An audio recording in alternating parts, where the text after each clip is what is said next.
किसकी स्त्री। यमुना के किनारे धर्मस्थान नामक एक नगर था। उसे नगर में गणाधिप नाम का राजा राज करता था। उसी में केशव नाम का एक ब्राह्मण भी रहता था। ब्राह्मण यमुना के तीर पर जप तप किया करता था। उसके एक लड़की थी जिसका नाम मालती था। वह बड़ी रूपवती थी। जब वह ब्याह के योग्य हुई तो उसके माता पिता और भाई को चिंता हुई। संयोग से एक दिन जब ब्राह्मण अपने किसी यजमान की बारात में गया था और भाई पढ़ने गया था, तभी उनके घर में एक ब्राह्मण का लड़का आया। लड़की की मां ने उसके रूप और गुणों को देखकर उससे कहा कि मैं तुमसे अपनी लड़की का ब्याह करूंगी। होनहार की बात की उधर ब्राह्मण पिता को भी एक दूसरा लड़का मिल गया और उसने उस लड़के को भी यही वचन दे दिया। उधर ब्राह्मण का लड़का जहां पढ़ने गया था, वहां वह एक लड़के से यही वादा कराया। कुछ समय बाद बाप बेटे घर में इकट्ठे हुए तो देखते क्या है कि वहां एक तीसरा लड़का और मौजूद है। दो उनके साथ आए थे। अब क्या हो। ब्राह्मण, उसका लड़का और ब्राह्मणी बड़े सोच में पड़े। दैवयोग से हुआ क्या कि लड़की को सांप ने काट लिया और वह मर गई। उसके बाप, भाई और तीनों लड़कों ने बड़ी भाग दौड़ की, जहर झाड़ने वालों को बुलाया, पर कोई नतीजा न निकला। सब अपनी अपनी करके चले गए। दुखी होकर वे उस लड़की को शमशान में ले गए और क्रियाकर्म कराए। तीनों लड़कों में से एक ने तो उसकी हड्डियां चुन ली और फकीर बनकर जंगल में चला गया। दूसरे ने राख की गठरी बांधी और वहीं झोपड़ी डालकर रहने लगा। तीसरा योगी होकर देश देश घूमने लगा। एक दिन की बात है, वह तीसरा लड़का घूमते घामते किसी नगर में पहुंचा और एक ब्राह्मणी के घर भोजन करने बैठा। जैसे ही उस घर की ब्राह्मणी भोजन परोसने आई कि उसके छोटे लड़के ने उसका आंचल पकड़ लिया। ब्राह्मणी से अपना आंचल छुड़ता नहीं था। ब्राह्मणी को बड़ा गुस्सा आया। उसने अपने लड़के को झिड़का, मारा पीटा, फिर भी वह न माना तो ब्राह्मणी ने उसे उठाकर जलते चूल्हे में पटक दिया। लड़का जलकर राख हो गया। ब्राह्मण बिना भोजन किए ही उठ खड़ा हुआ। घर वालों ने बहुतेरा कहा, पर वह भोजन करने के लिए राजी न हुआ। उसने कहा, जिस घर में ऐसी राक्षसी हो, उसमें मैं भोजन नहीं कर सकता। इतना सुनकर वह आदमी भीतर गया और संजीवनी विद्या की पोथी लाकर एक मंत्र पढ़ा। जलकर राख हो चुका लड़का फिर से जीवित हो गया। ये देखकर ब्राह्मण सोचने लगा कि अगर यह पोथी मेरे हाथ पड़ जाए तो मैं भी उस लड़की को फिर से जिला सकता हूँ। इसके बाद उसने भोजन किया और वहीं ठहर गया। जब रात को सब खा पी कर सो गए तो वह ब्राह्मण चुपचाप वह पोथी लेकर चल दिया। जिस स्थान पर उस लड़की को जलाया गया था, वहां जाकर उसने देखा कि दूसरे लड़के वहां बैठे बातें कर रहे हैं। इस ब्राह्मण के ये कहने पर कि उसे संजीवनी विद्या की पोथी मिल गई है और वह मंत्र पढ़कर लड़की को जिला सकता है, उन दोनों ने हड्डियां और राख निकाली।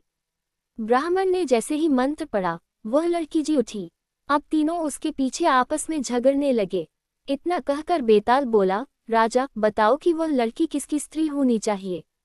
राजा ने जवाब दिया, जो वहां कुटिया बनाकर रहा, उसकी।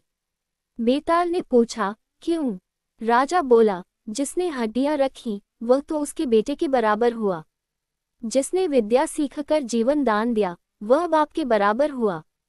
जो राख लेकर रमा रहा, वही उसकी हकदार है। राजा का ये जवाब सुनकर बेताल फिर पेड़ पर जा लटका। अगली कहानी। ज्यादा पुण्य किसका। वर्धमान नगर में रूपसेन नाम का राजा राज करता था। एक दिन उसके यहाँ वीरवर नाम का एक राजपूत नौकरी के लिए आया। राजा ने उससे पूछा कि उसे खर्च के लिए क्या चाहिए तो उसने जवाब दिया, 1000 तोले सोना। सुनकर सबको बड़ा आश्चर्य हुआ। राजा ने पूछा, तुम्हारे साथ कौन कौन है। उसने जवाब दिया, मेरी स्त्री, बेटा और बेटी। राजा को और भी अचंभा हुआ। आखिर 4 जने इतने धन का क्या करेंगे। फिर भी उसने उसकी बात मान ली। उस दिन से वीरवर रोज 1000 तोले सोना भंडारी से लेकर अपने घर आता। उसमें से आधा ब्राह्मणों में बांट देता, बाकी के 2 हिस्से करके एक मेहमानों, वैरागियों और सन्यासियों को देता और दूसरे से भोजन बनवाकर पहले गरीबों को खिलाता, उसके बाद जो बचता उसे स्त्री बच्चों को खिलाता, आप खाता। काम ये था कि शाम होते ही ढाल तलवार लेकर राज के पलंग की चौकीदारी करता। राजा को जब कभी रात को जरूरत होती, वह हाजिर रहता। एक आधी रात के समय राजा को मरघट की ओर से किसी के रोने की आवाज आई। उसने वीरवर को पुकारा तो वह आ गया। राजा ने कहा, जाओ पता लगाकर आओ कि इतनी रात गई ये कौन रो रहा है और क्यों रो रहा है। वीरवर तत्काल वहां से चल दिया। मरघट में जाकर देखता क्या है कि सिर से पांव तक एक स्त्री गहनों से लदी कभी नाचती है, कभी कूदती है और सिर पीट पीट कर रोती है, लेकिन उसकी आंखों से एक बूंद आंसू की नहीं निकलती। वीरवर ने पूछा, तुम कौन हो, क्यों रोती हो? उसने कहा, मैं राजलक्ष्मी हूँ। रोती इसलिए हूँ कि राजा विक्रम के घर में खोटे काम होते हैं, इसलिए वहां दरिद्रता का डेरा पड़ने वाला है। मैं वहां से चली जाऊंगी और राजा दुखी होकर 1 महीने में मर जाएगा। सुनकर वीरवर ने पूछा, इससे बचने का कोई उपाय है? स्त्री बोली, हाँ है। यहाँ से पूरब में 1 योजन पर एक देवी का मंदिर है। अगर तुम उस देवी पर अपने बेटे का शीश चढ़ा दो तो विपदा टल सकती है। फिर राजा 100 बरस तक बेखट के राज करेगा। वीरवर घर आया और अपनी स्त्री को जगाकर सब हाल कहा। स्त्री ने बेटे को जगाया, बेटी भी जाग पड़ी। जब बालक ने बात सुनी तो वह खुश होकर बोला, आप मेरा शीश काटकर जरूर चढ़ा दें। एक तो आपकी आज्ञा, दूसरे स्वामी का काम, तीसरे ही देव देवता पर चढ़े, इससे बढ़कर बात और क्या होगी? आप जल्दी करें। वीरवर ने अपनी स्त्री से कहा, अब तुम बताओ। स्त्री बोली, स्त्री का धर्म पति की सेवा करने में है। निदान। चारों जने देवी के मंदिर में पहुंचे। वीरवर ने हाथ जोड़कर कहा, हे देवी, मैं अपने बेटे की बलि देता हूँ।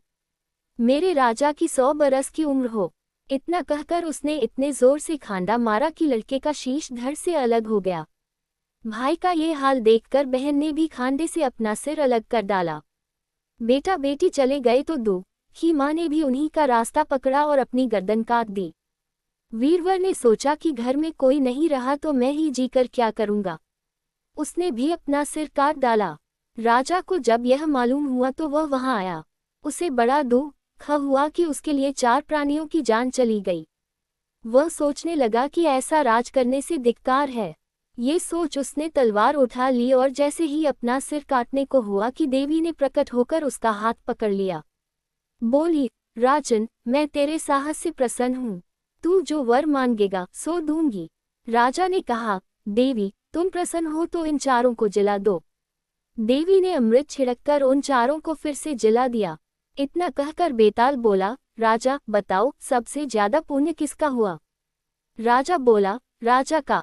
बेताल ने पूछा, क्यों? राजा ने कहा, इसलिए कि स्वामी के लिए चाकर का प्राण देना धर्म है, लेकिन चाकर के लिए राजा का राजपाट को छोड़ जान को तिनके की समान समझकर देने को तैयार हो जाना बहुत बड़ी बात है। ये सुन बेताल गायब हो गया और पेड़ पर जा लटका।